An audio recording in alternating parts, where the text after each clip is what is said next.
اور وہ اپنے بندوں پر غالب ہے اور تم پر نگہبان مقرر کیے رکھتا ہے، یہاں تک کہ جب تم میں سے کسی کی موت آتی ہے تو ہمارے فرشتے اس کی روح قبض کر لیتے ہیں اور کسی طرح کی کوتاہی نہیں کرتے۔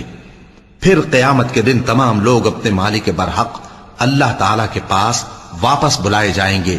سن لو کہ حکم اسی کا ہے اور وہ نہایت جلد حساب لینے والا ہے۔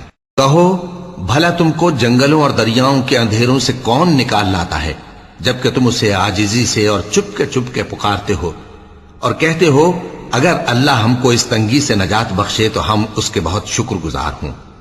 کہو کہ اللہ ہی تم کو اس تنگی سے اور ہر سختی سے نجات بخشتا ہے، پھر بھی تم اس کے ساتھ شرک کرتے ہو۔ کہہ دو کہ وہ اس پر بھی قدرت رکھتا ہے کہ تم پر اوپر کی طرف سے یا تمہارے پاؤں کے نیچے سے عذاب بھیجے یا تمہیں فرقہ فرقہ کر دے اور ایک کو دوسرے سے بھڑا کر آپس کی لڑائی کا مزہ چکھا دے۔ دیکھو ہم اپنی آیتوں کو کس کس طرح بیان کرتے ہیں تاکہ یہ لوگ سمجھیں۔